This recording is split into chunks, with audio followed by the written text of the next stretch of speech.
Okay, so welcome everyone to our Operations Bridge 24.2 Release Readiness Webinar. My name is Volker Gärtner. I'm part of the Operations Bridge Technical Ambassador team.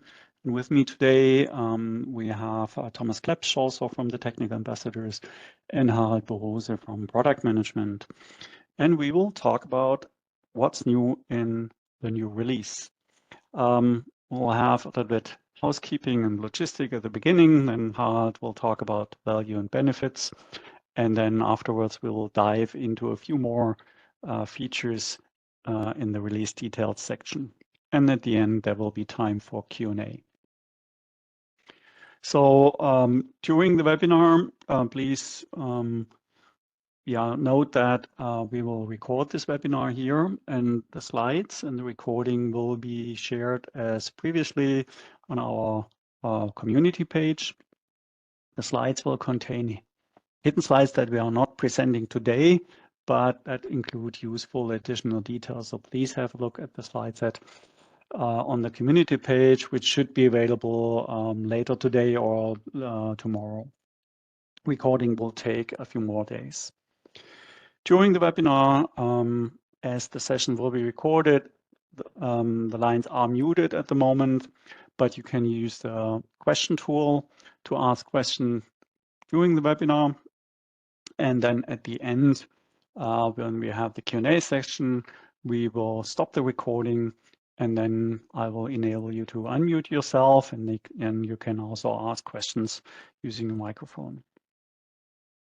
Also, you have realized that we have a little bit new registration process now with this new question, where you can specify whether you want to be invited for future webinars. If you did that, then you will get an email with this text similar to this one here a few weeks before the next webinar.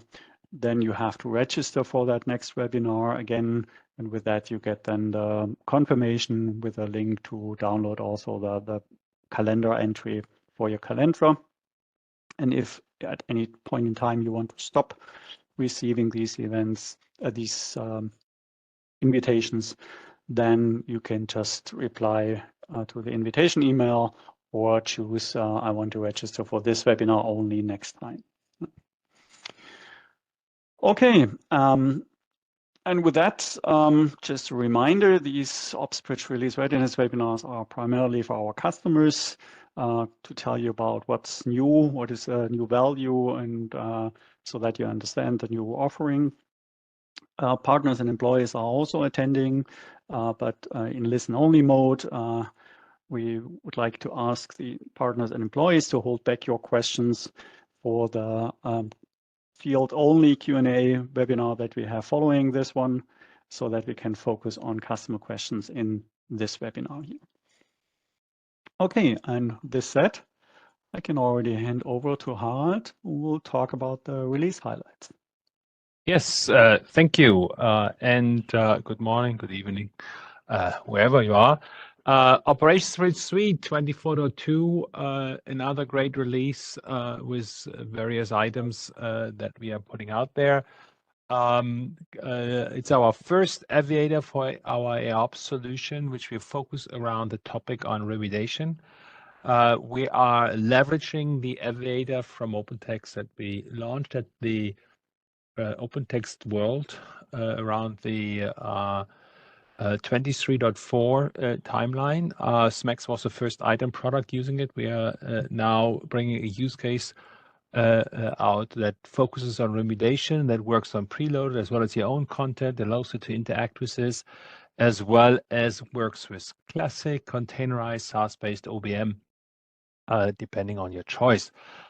So later on, you'll hear more on that in a slide from myself, as well as from Volker, see how that works. Other item is that we had in the 24.1 release, a controlled release of our open telemetry-based application inside our observability that uses traces and logs to drive root cause analysis.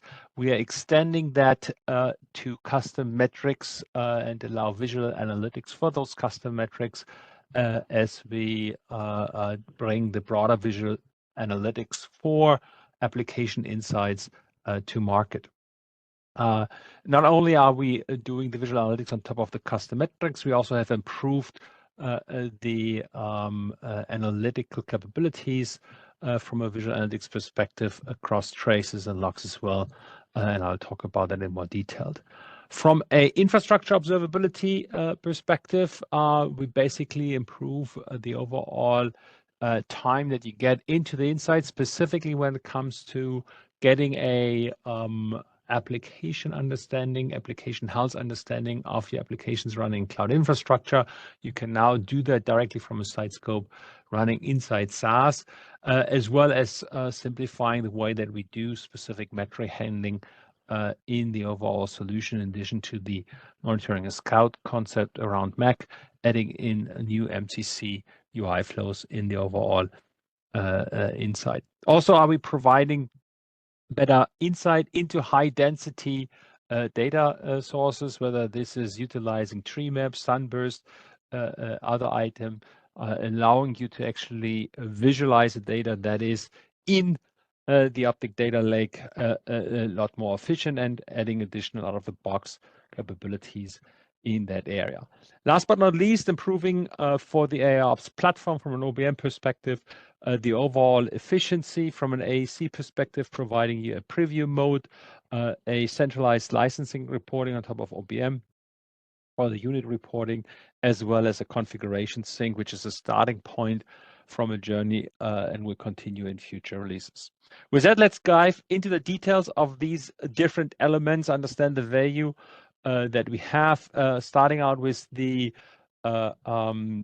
Aviator for AIOps that we use from a use case perspective for remediation. And that really is tailored towards subject matter experts who are developing remediation in the companies for the operators. They now have at their fingertips the information for a specific event and can actually interact with a large language model to develop such remediation or instructions for those events. As we directly started from the event, we can actually take exactly the context of the event and provide very fast insight into the preloaded content. Also, we're not just using generically LLM that we train ourselves from a solution perspective. We're basically utilizing a combination of LLM as well as selected content that we let in a generic LLM summarize for you from a solution perspective.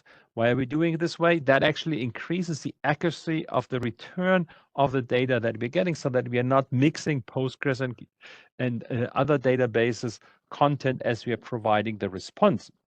We're also referencing the content where we get it from. If you want to have a double click as an SME and read the entire documentation that was summarized by LLM, you can actually interact with LLM as well to further clarify or with Aviator to further clarify what you just found out in the remediation step.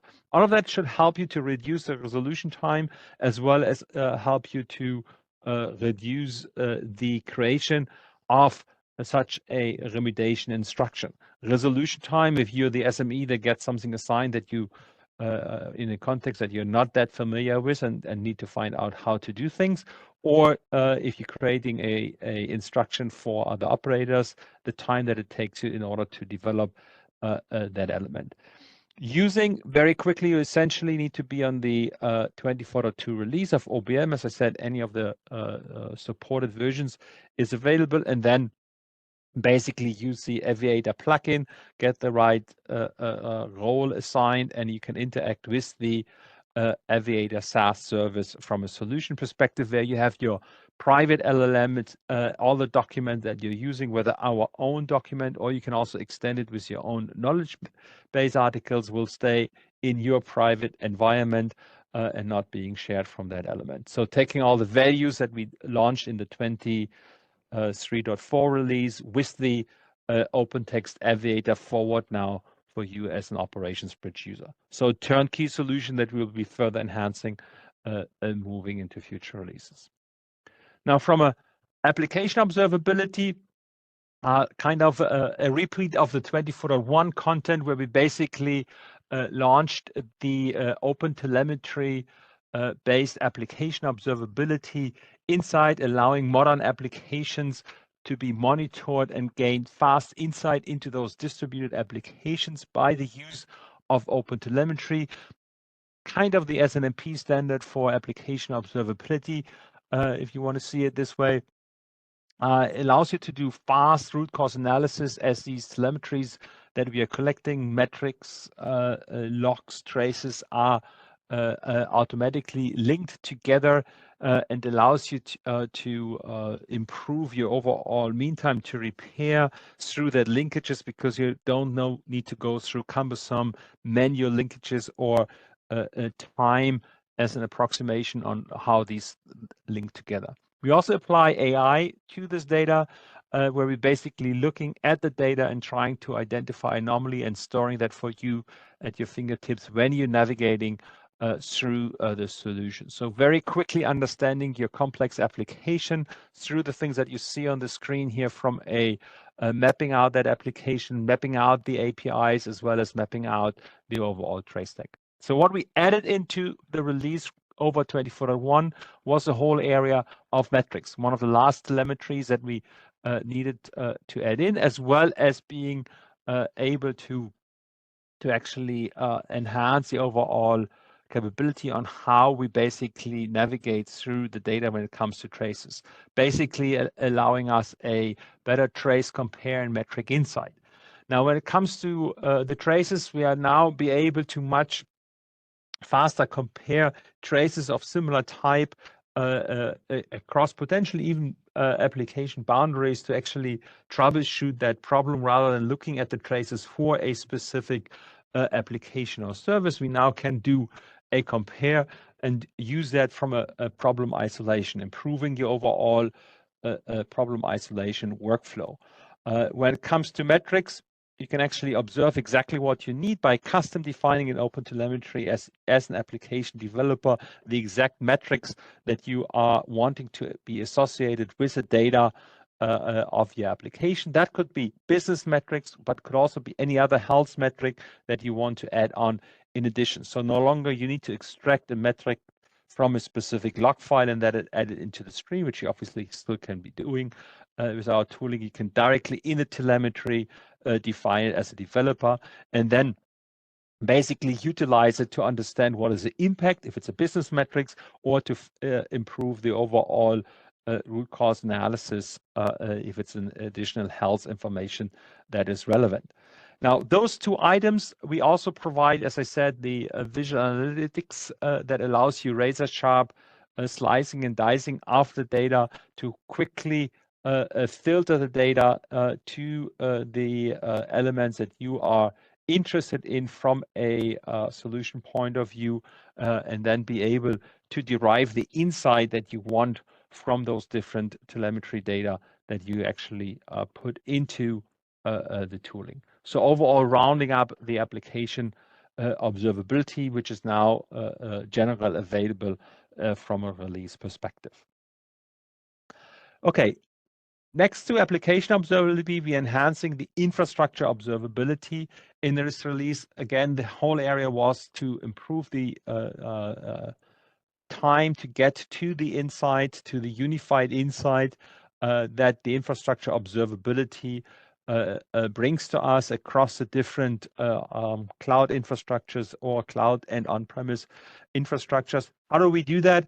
One is actually the ability to monitor the environment without any constraints, very quickly be able to have your synthetic understanding of your application, where the infrastructure may be exclusively in cloud, to be utilized without the need to deploy a separate Sitescope server in a specific environment, by having as part of the solution in SaaS a Sitescope server available.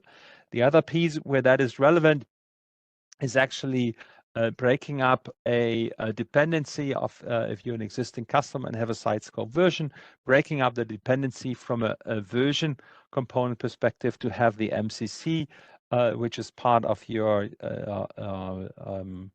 infrastructure observability, connecting to older versions of the Sitescope that exists rather than only the current version that we are shipping. That should make it easier for you as a customer to adopt the tools that you're using.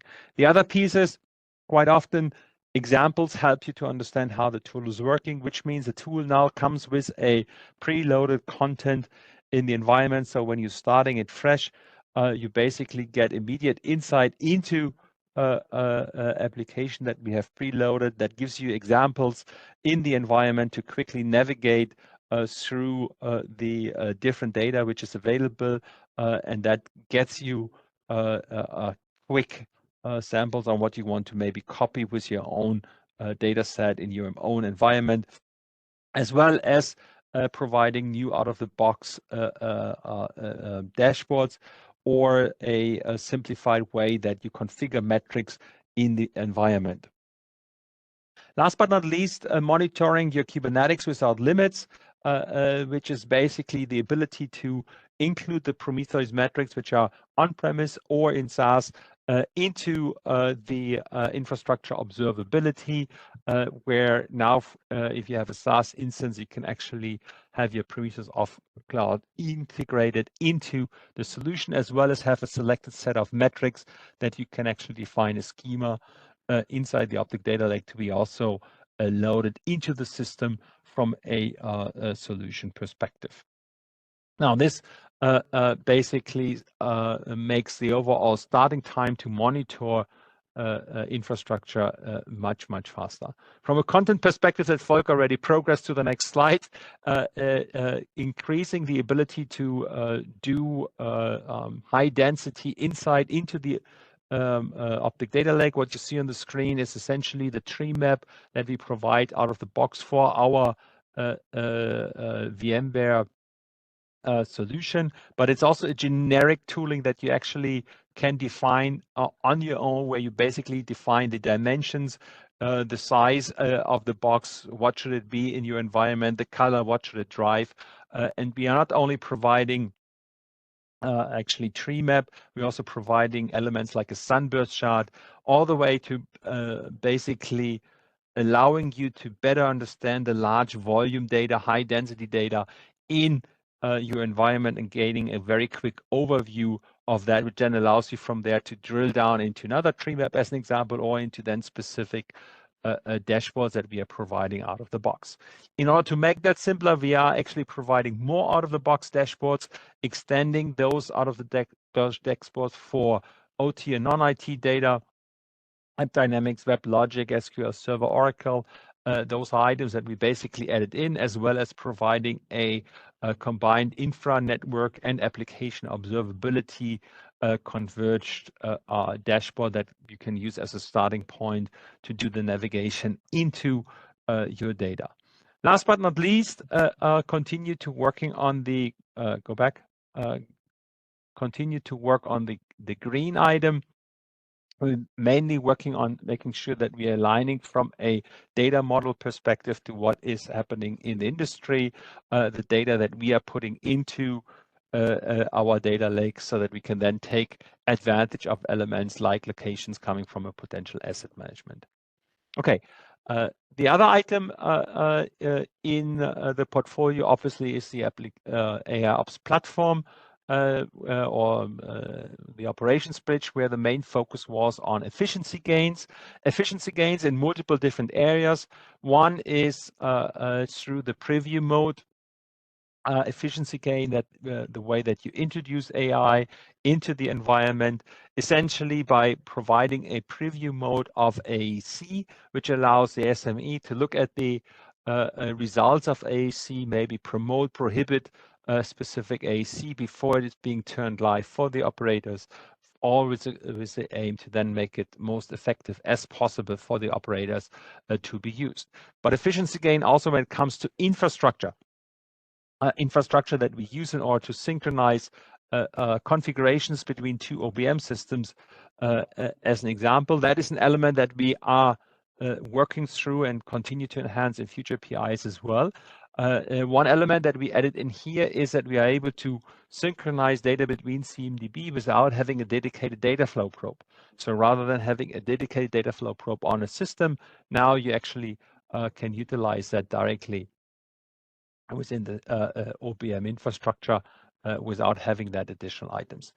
Efficiency also in the way of understanding what are you utilizing from the tooling, what are you not utilizing from the tooling, specifically if you are utilizing unit-based licensing, simplifying the overall licensing reporting on the OBM system to understand how many containers, how many infrastructure elements, how many application elements, etc., and get that reporting streamlined. As a next step, we are working more on a centralized license reporting where all the assets of the operations bridge portfolio will be accumulated. In the first instances, we are optimizing the way that we are reporting on the OBM system as a first start. Now, looking at the screen, you might wonder, why are some light, why are some dark? What is this all about? Now, as you can see here, you see a couple of OBM components, event browser, KPI over time, topology view. And that is a view that is being added as a dark mode as an option to switch the usability to. That is available as an Optic One component. It does work with containerized or classic OBM, but you would need an Optic One for that, which means you need somewhere a containerized installation. So for example, if you're a classic OBM that uses optic reporting, you would have an Optic One piece of it and could take advantage of such screens if that is what you desire. So not mentioned on the slide, just rather the screen. If you wonder, nothing on the text refers necessarily to what you see on the screen, as those are standard OBM elements. With that, I let Volker go into the details of these, demonstrate some of them together with Thomas, and then let's see what questions you have. Okay. Thanks, Harald. Yeah, then let's look at the details. We have structured them here in a special way. Hope that's useful for you. Here we start with support metrics changes, and then we focus more on the classic product side, or OBM, and then together with the Aviator, it's a key topic. Then we look at Sitescope, and it's agentless monitoring UI, which actually runs in containerized OpsBridge or in SaaS. Then we have a look at BPM and its application monitoring UI, what's new there, and at RAM. So that's the more the classic side. And then we move over and talk about all the capabilities that are available in containerized OpsBridge or OpsBridge SaaS. And at the end, we cover the capabilities where you would need add-on licenses, and that's the application observability and multivariate anomaly detection. Right, so that's the agenda for the rest. And with that, let's start with the OBM, the support metrics, sorry. Here we're just talking about the changes. So on the containerized suite, we are, of course, now supporting newer versions of Kubernetes, of our Linux platforms that we are running on, and also of our databases. You see here the versions mentioned. Also, our browsers work with the latest browser versions, of course. On the classic side, you see only here a change regarding the Postgres version we are supporting with OBM. And as usual, for the operations agent, there are lots of new versions we are supporting for the agent. And specifically to note here is that we are, again, supporting AIX, operations agent on AIX. So that's just an overview here for all the supported versions. Please look at the usual support metrics documentation, either in the doc set or in our support metrics tool. Yeah, with that, let's start with Operations Bridge Manager. And here we will focus on the part in the left side. We will have details on each of these topics. And the parts on the right side here, they will only be in the slides, handouts, as we don't have time to cover everything here in detail today. So I'll start with the Aviator. That's the slide Harald already showed. Well, let me drill a little bit more into detail here. As already mentioned by Harald, it gives here, the Aviator gives you multiple instructions to remediate your problem. We use certain product documentation as knowledge base, and then we provide these references, right, where you can easily click on to verify, and check whether what has been generated by the large language model is kind of correct. You can quickly look at the references and then also clarify the instructions through follow-up questions.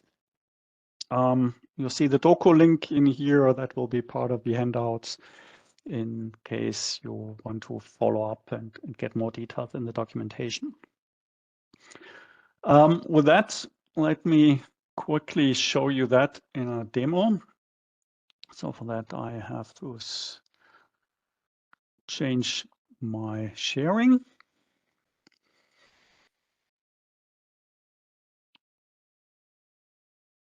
And 1 second. Here we are.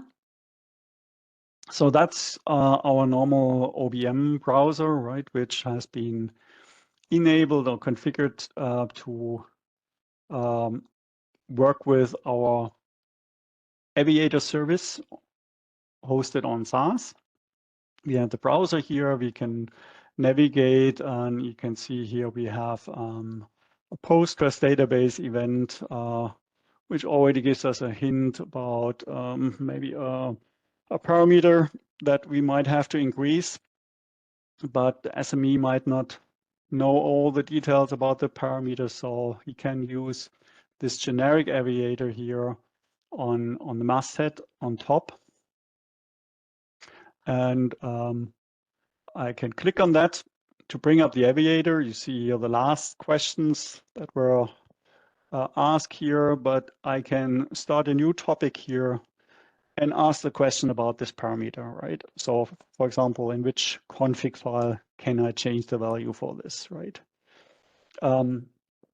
Now Aviator returns your question, the answer for me. You can change it in the Postgres conf file. And you see here the references. I can click on the references and then click on any of these external articles, which will bring up the external documentation. And I can read in here then about that parameter and what it is about, right? So again, if I'm an expert already, I wouldn't need to go in here, but maybe I'm rather an Oracle expert and not so familiar with Postgres. I want to be sure I know about this setting here before I change it. So that's what this gives me. I can then go back and ask more questions. For example, do I need to restart the server when I change the value? And again, here Aviator gives me an answer. Yes, according to the documentation, this parameter can only be set at server start. And then a logical next question could be, how do I restart my Postgres server? And again, I get here answer for multiple Linux distributions, and I can then choose from these depending on what I'm using at the moment. All right, so that's general use. Here, the Aviator started from the masthead, but let's say that's not solving my problem. I can also launch my Aviator here in context of a database event. And the event might also contains the application here, PostgreSQL, that will already give the Aviator a hint where to look at for the resolution. So if I start the Aviator from here, I now already get, without asking a question, some ideas what could help me to resolve the problem. right? So I see here the first idea is check the max logs per transaction parameter. But that's what we already know about, right? But the second idea is here about the deadlock timeout. And here I could ask follow-on questions. How do I increase that, right? And again, it tells me here I have to change it in the PostgreSconf. Yeah, so that's basically how you can interact with the Aviator and use the references to check the answers, verify steps that can help you in the resolution of the problem. Okay, so that was the little demo here. With that, let me switch back to my slides again.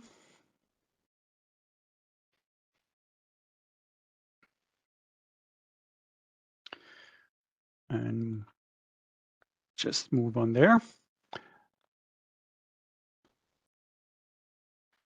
So again, that is what I already showed here. The references, important part of the solution here that you can quickly check the reference. And here a slide about the remediation knowledge that we have in our Aviator here in this first release. You see here Postgres, Kubernetes, OpsBridge, our own OpsBridge and OBM documentation, as well as vertical documentation. So these are all the knowledge bases or documentation sources where a user could ask for, give me some guidance, right? About how do I maybe do something in vertical, how do I do something in OBM and Kubernetes and Postgres. And as Harald said, there's also the option to add your own knowledge bases together with SaaS operations team. Deployment scenarios is also something I think Harald already covered. Regardless where you have your OBM running, you can configure it to work with our Aviator service running as a SaaS service and use it there. Okay, yeah, so that's one of the key new features in OBM or new Aviator. Now let's have a look at some more OBM enhancements. Harald mentioned the topology sync between RTSM without the need of a data flow probe. So you can now use the so-called direct push service that comes with the RTSM to synchronize topology between RTSM systems, OBM systems, or potentially also an external UCMDB. You see here, have to be on the latest version for this. And also this is not yet available for topology sync to our Optic Data Lake, to our containerized OpsBridge. So that still requires a data flow probe. But for pure multi OBM installations, that's a manager of managers scenarios that reduces the footprint here. Also, for multi-OBM installations, you can now use this new config sync tool, OPR custom config. And with that, you can export recipients and notification settings and workspaces that you developed on one OBM and import them on another system. Right, so that's phase one.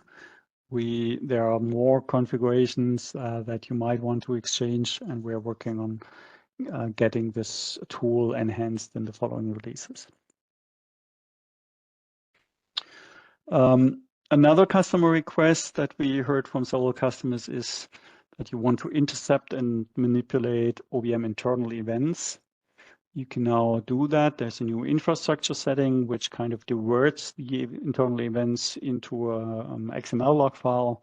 And then you can use a normal XML log file policy and all its capabilities to either suppress or enhance or change internal events before they are appearing in the event browser.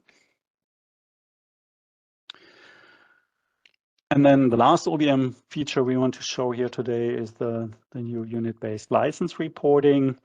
You see here a screenshot, and it basically counts together the units consumed by different CIs of different CI types that you have in your environment. So operations agent will need 2 units, management packs as well, and you see the different other units required for different CI types. All together then will be counted and will be displayed in your license report.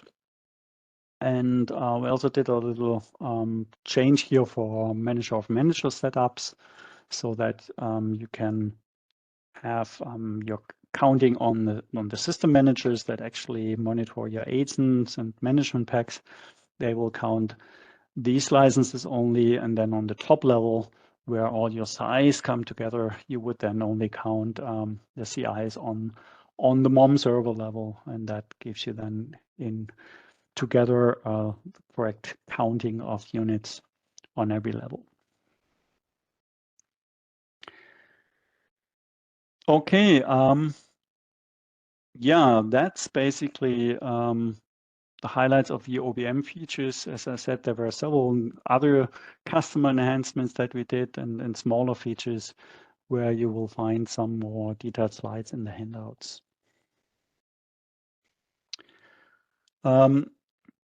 If we look at the operations agent used for infrastructure monitoring, then we have these enhancements here in this release. First one is a new page in the agent health view that shows you your policy status consolidated on one page. You can quickly check if any of the policies had a problem. Sometimes they report a problem on startup that they couldn't maybe read a file they should be monitoring or something like that. So you can see that now here on one page. We also did some enhancements to avoid CI reconciliation problems. There are 2 new settings on the agent side, or actually BIOS ID we send automatically now on Linux, which helps in avoiding reconciliation problems. And there is a new setting for you to that allows you to ignore interfaces, which you can use to, for example, ignore interfaces like 10 dot and so on, internal subnets that could lead to duplicate CIs. And then you see here our REST web service endpoint is now secure by default. And also we did an enhancement in the processing of XML files. So when an agent is stopped for a certain time, now saves the state and can then restart the monitoring of a log file from where it stopped. And that prevents the loss of events as well as duplicate events, but because you don't have to reread the complete log file. And as I said, we are now introducing an operations agent for AIX. The last 2 versions of the operations agent did not support AIX, and now we have that support again in that new agent version. For all of these, you will find detailed slides in the handouts. Coming to next classic product, Sitescope, and its UI in containerized ops bridge, the agentless monitoring UI.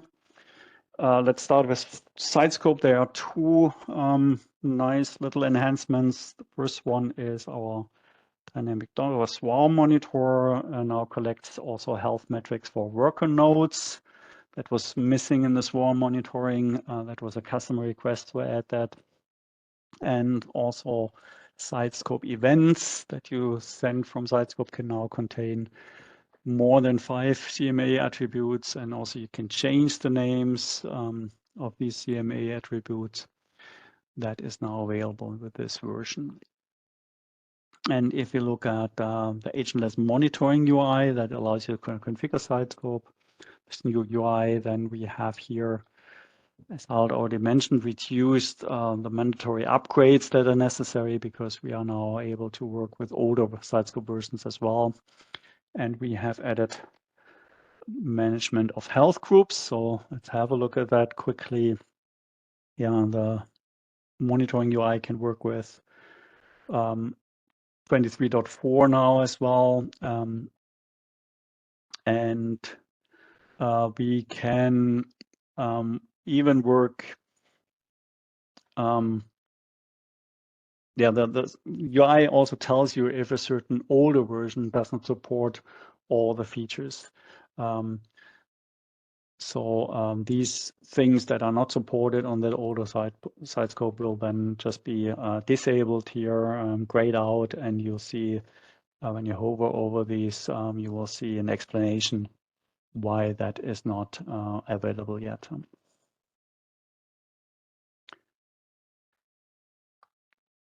And then here you see in our agentless monitoring UI, again, an example of a dark mode here. And here you see new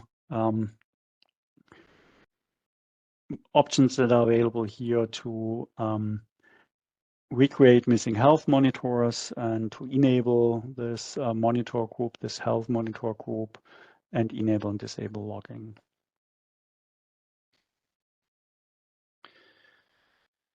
Then let me talk about the next MCC UI. The next, that is the application monitoring UI. Again, it's a containerized OpsBridge UI. It allows you to manage your BPM probes, and we have added here the downtime management. Yeah, so we have here just a few screenshots here, how to create a new downtime. You see the list of downtimes here that are defined already. You can then, of course, also delete, terminate, duplicate downtimes in the application management UI. Okay, so we have covered OBM, Sitescope, now BPM, and there you go. And now the last one is real user monitoring. Here we have a new release of RUM with a few enhancements here. It requires now or enables automatically select enable HTTPS as default setting here when you install RUM. And you can then upload the certificates in the installer already, which was previously a separate step after the installation. It's now here secure by default. And TLS 1.3 is here then also supported. And you see here that we rebranded RUM as well with a few screenshots. So APM, there's no new release. It's just here a new RUM release. And for BPM, also there's no new BPM release, but we have enhanced the UI that allows you to configure BPM, the agentless, the application monitoring UI. Okay, with that, we have covered all the kind of classic products. Of course, OBM is also available as a containerized OBM inside containerized OpsBridge. So all the features I have already shown you for OBM here are available in both the classic and the containerized OBM. But with that, let's now have a look at capabilities that are only available in containerized OpsBridge or SaaS. And here I start with the enhancements across various capabilities. And that's, we already mentioned it several times. Here is the dark mode. Just here you see now the list where the dark mode is supported now, and it's basically nearly all the capabilities that we have in containerized ops bridge, with the only exception here of the MBAD, which actually MBAD is anyhow actually only available on SaaS. Yeah, but it still requires some admin pages in light mode. So that's not yet supporting the dark mode, but it's planned for later releases. All the other capabilities we'll see in the next sections as well support the dark mode already. Dark mode is a user setting. You can choose either specifically dark or light, or just refer to the browser settings, and it will take whatever you define for your browser. Okay, with that, let's talk about Optic One enhancements. Optic One is our UI framework, right? Where are several capabilities plugged into, and there are several enhancements here. We have new visualization options. We will see them a little bit more in detail in the following slides. We have the possibility to prevent long loading times by requiring parameters. So we, instead of loading all the data, you can now say, hey, we need to first provide a certain node group or a certain region or a certain metric class, and only then do we load the data, which is much less and filtered, and only then do we bring up the report.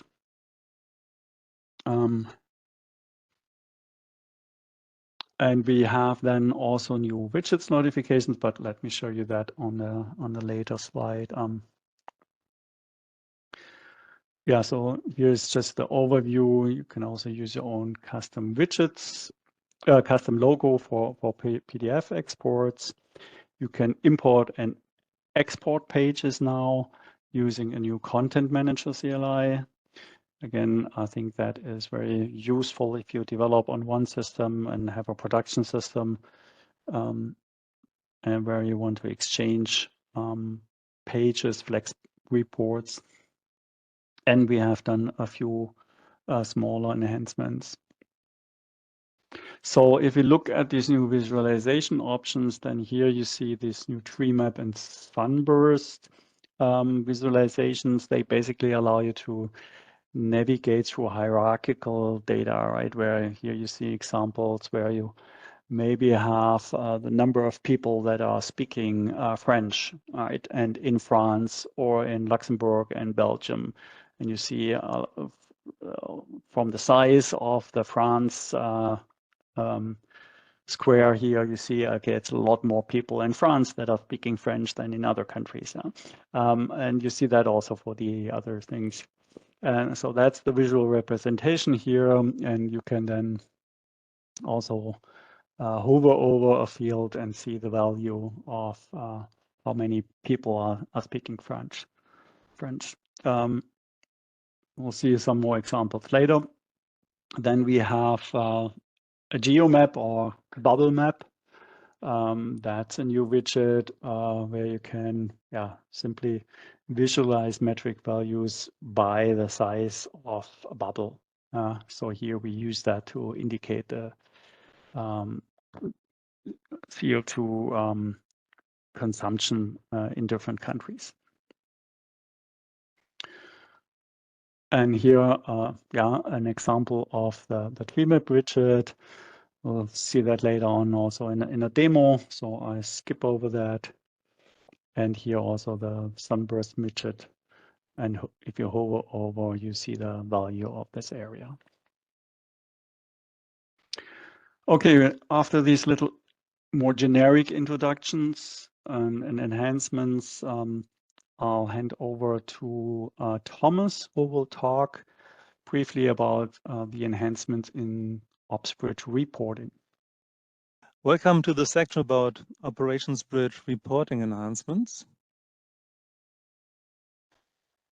The main slide, this is the overview slide. It's split into 5 areas. The first one is about the new Flex reports, which have been introduced, and I will go into details on this later on. The second one are those Flex reports which are based on reports which were available as BVD reports. And to anticipate the question, the existing BVD reports will still exist. There is not that they will be removed. And I will speak mainly about the first one, and you will find information about Oracle, MS SQL Server as WebLogic in the hidden slides. So there are some hidden slides in this area. Let's move to the right side. We have some customer requests where we get information inputs via idea exchange. The first one was from a customer who has a multi-CMDB deployment, and he asked for some additional information so that he can find the originating OBM server as well as the originating IP address. And this was added to the OPR event dataset. Second one comes from a customer using Sitescope. And for the agentless generic tables, he asked for additional aggregation. And also this was added. The first one was about localization. You might remember that we had localization for system management area and for Chinese, Japanese, and Korean. And we now, with this version, also added for event and service health. The last one is about agent metric collection. And also here we have quite some hidden slides. So for time reason, we put them in hidden slides. And here we have enhancement regarding simplified reconfiguration of external targets, OBM, robust and faster history collection, and view completion status of history collection. So more information about it into the hidden slides. Let's go back to the new Flex reports. What is new is that we have now the possibility to have all monitors and metrics in Sitescope generic datasets. And by the way, this is the dataset which was already mentioned here. It's OPSP agentless generic.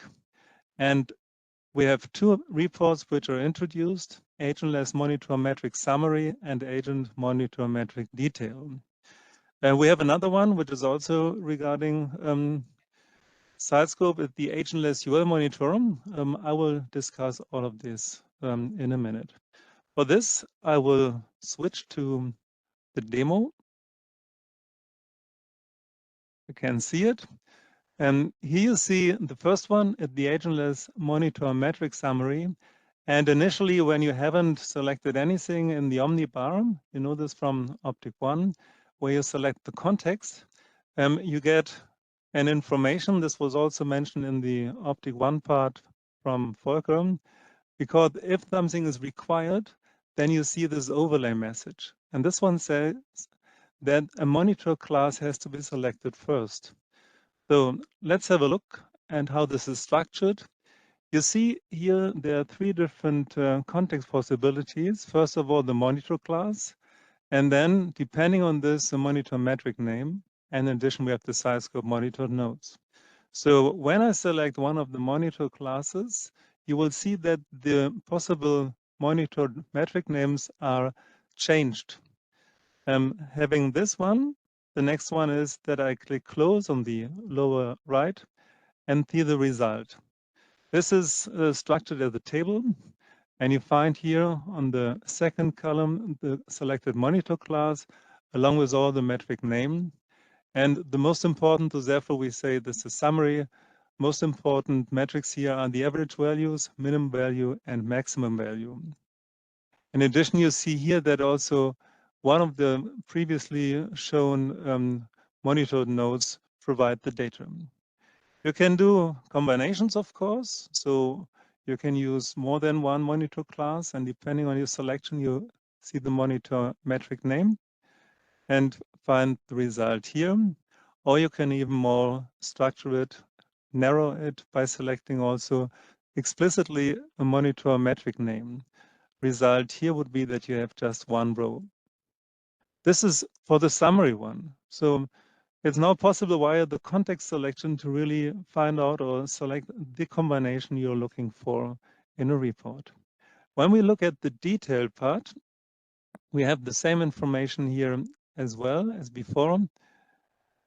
We have at the beginning no context selection, and here you are asked on the right side not only to select the class, the monitor class, but also the monitor metric name.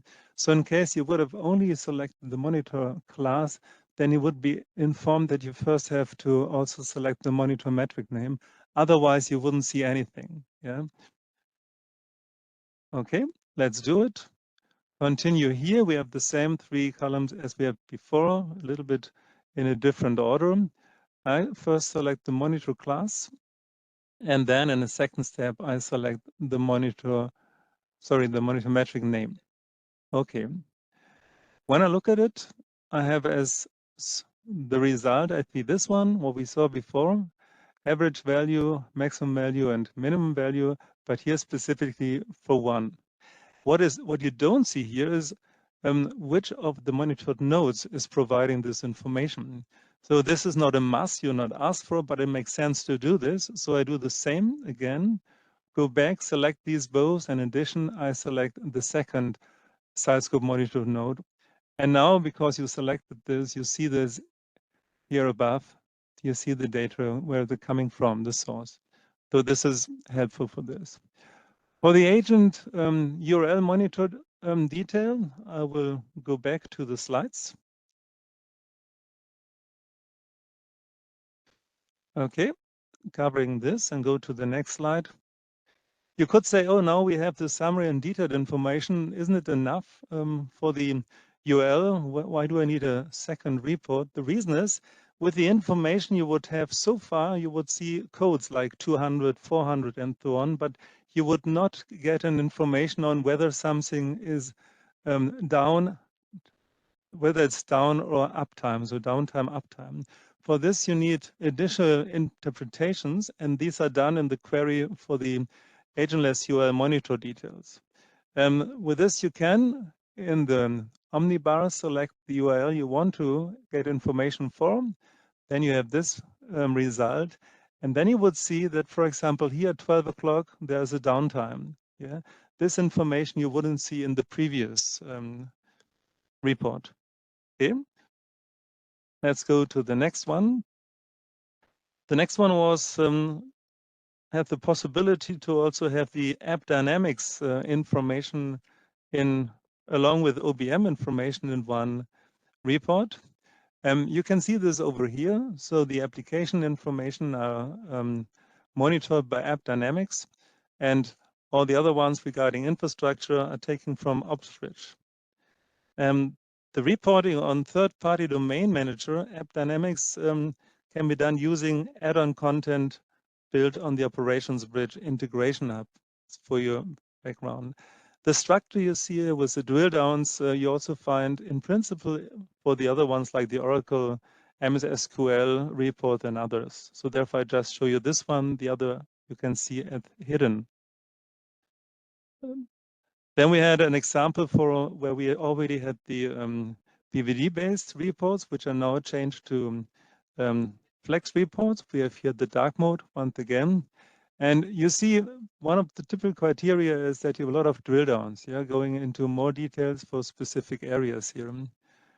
And this one is shown for the OpsBridge and NOM, where we have both parts put together in one. And one example for a drill down would be this one regarding BPM, where you then find BPM application monitoring detailed report. Volker, with this, I hand back to you.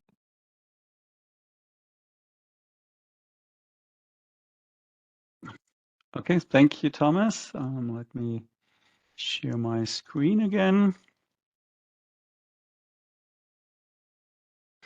And yeah, next topic is again about infrastructure monitoring with the Opscope. Opscope is a license available as a SaaS service. Here you can get Opscope as a SaaS service. And let me just find the button to move on the slides. And what's new there? Harald mentioned that we now have Sitescope available also in SaaS. So if you're running Opscope in SaaS, you get a Sitescope on SaaS as well, and that provides you here the URL and URL content monitoring. And there's no need to deploy Sitescope on-prem. We did a little enhancement in the UI. Previously, it was hard to see where is the drill down. Now we are using the same icon as in reports, same drill down icon. Oops, that was the wrong button, sorry.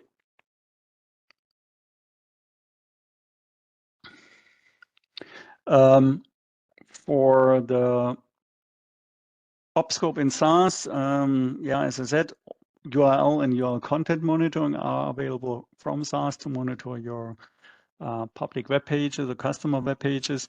But for everything else, of course, still an edge component can be used if you want to monitor other monitors or infrastructure monitors. Then you can continue to use an on-prem Sitescope to feed them into your Opscope SaaS. For these changes, we also did a few changes in the UI.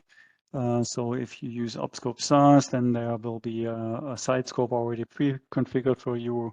And when you configure monitors, you will have the option to configure these two monitor types there, and not the other ones that are not supported from SaaS.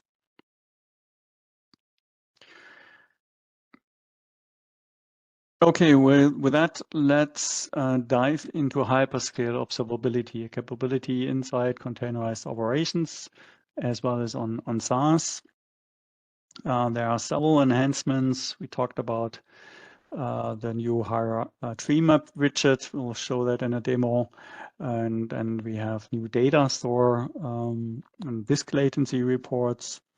On the Azure side, we have the possibility to filter what metrics are shown in the virtual machine and the application gateway dashboards based on properties. Then on the Kubernetes monitoring side, we can now also monitor applications running on Kubernetes from SaaS via our edge component that was missing in the previous release. And we have this new application monitoring using Prometheus. And for Azure, AWS, and Kubernetes, we also have this new threshold management UI. So let's look at these here a little bit more in detail. This one here is the tree map. Let's have a look at that quickly. It's a new report here for your infrastructure monitoring, for your virtualization monitoring called VMware Tree Map. You see the hierarchy here. We have here a representation of the CPUs that are used by your VMs and the CPU usage. And you also have that on a hierarchy. So we start here with a vCenter, and then we have data centers below there. In the data center, you have clusters or also standalone servers. And then inside a server, you have VMs running. And if we continue here, then I can check if I hover over certain areas here, I can see for the data center, I have 194 CPUs and the CPU usage for the complete data center. And I can then drill down and look at my host, which has 135 CPUs, or at individual VMs. This one has 16 CPUs. This one here has 2 CPUs, and the CPU usage is critical. Just stop there. So you see, I can here, by looking at different boxes here, see how many CPUs do I have, and based on the color code here, I already see is there a high CPU load or not. if we move down here, then we have also a representation for hosts. So this one here is looking at individual hosts here and their CPU usage color-coded. Allows you to check if a certain host is overloaded. And then we have here data stores, and this allows you to check here what is the size. The size of the box gives you an indication of the size of the data store, and the color gives you an indication about the actual disk usage and how full it is. So that's how this new tree map widget is used out of the box here for the VMware tree map.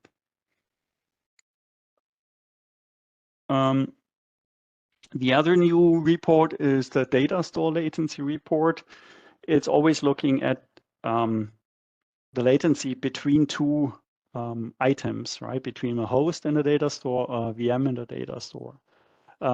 So you have to navigate or select a host you're looking at or a VM and its latency to data stores. So here we see an example where a host is selected and you see which data stores it's using and the latency that is observed and collected into Optic Data Lake. Then let's have a quick look at the threshold management UI here for AWS, Azure, and Kubernetes. It's inside our MCC UI. You can now here create thresholds, you can modify thresholds, and you see here a few screenshots of the threshold settings UI.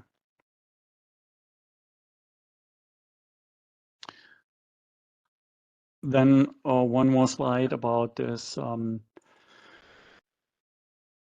application monitoring on edge, feeding data into SaaS. So again, we are extending our capabilities that we offer.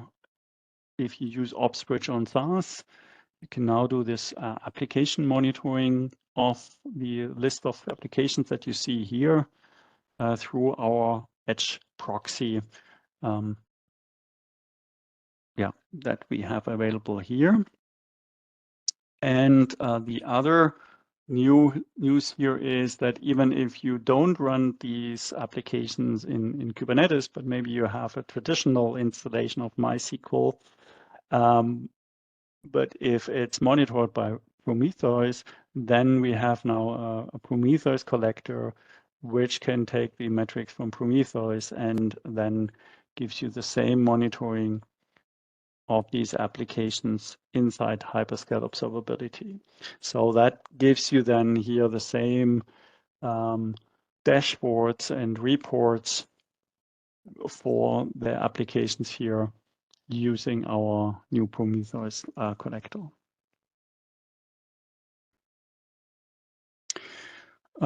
Moving on to automatic event correlation, AEC. Here, as Harold said, we are now releasing our tuning UI in the preview mode. It was available as a tech preview before, now it's generally available.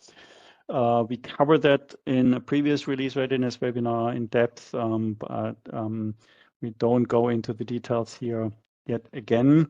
You see here the highlights, and we have a lot of hidden slides in this area here in the handouts that explain what the different tuning options are here.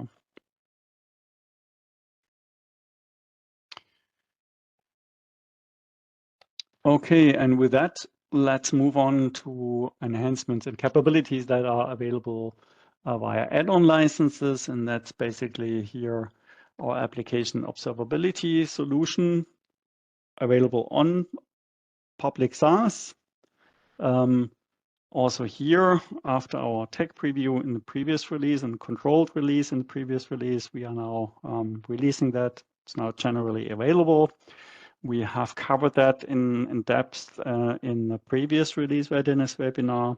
So you see here, if you are interested, please have a look at the recording there to look at how root cause analysis is done using application observability to get an idea of how the exploration is done for APIs and service throughput and errors.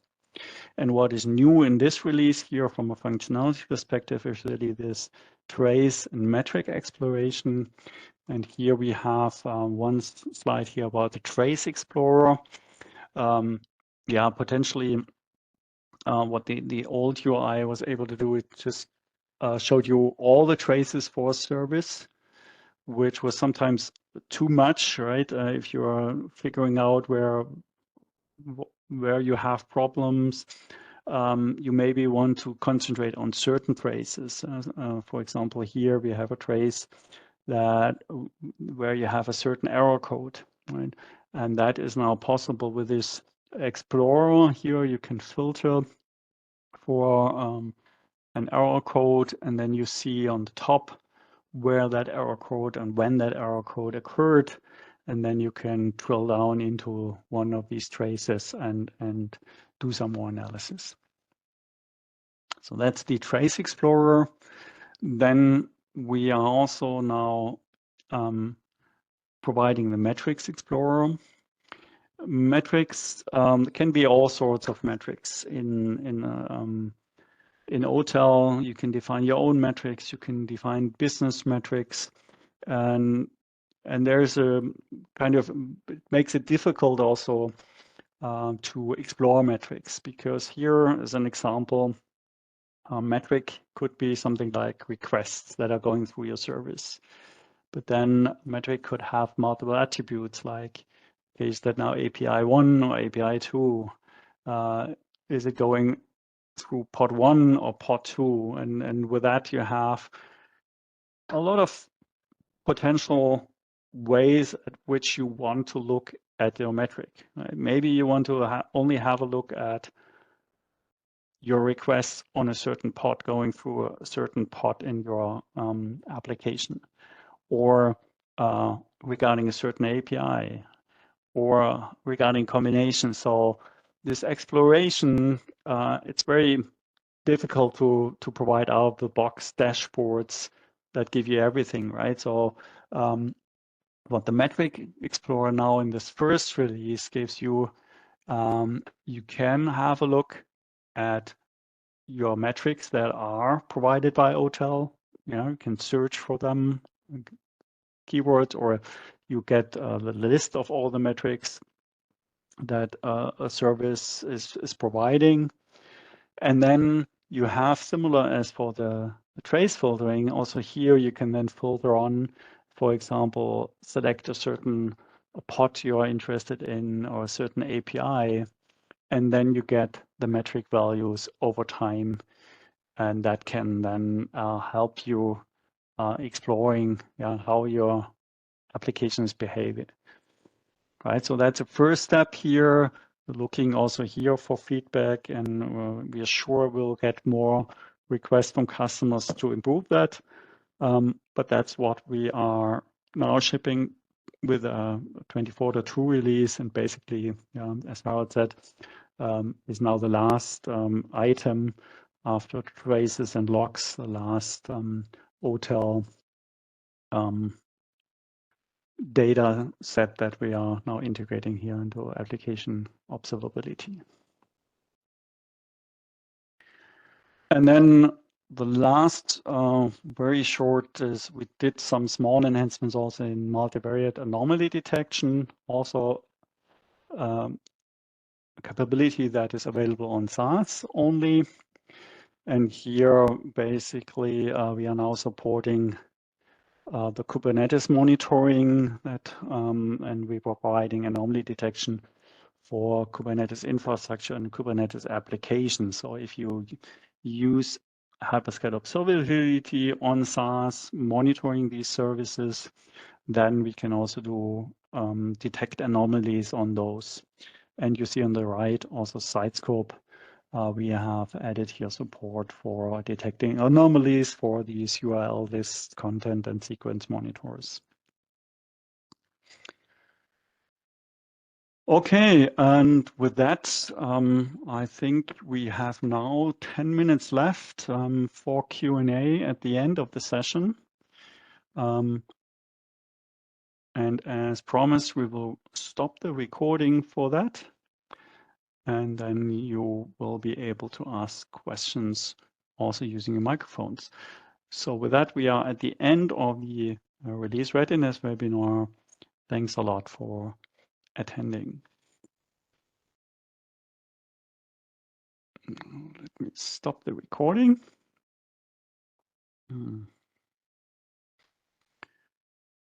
Quickly stop sharing for that.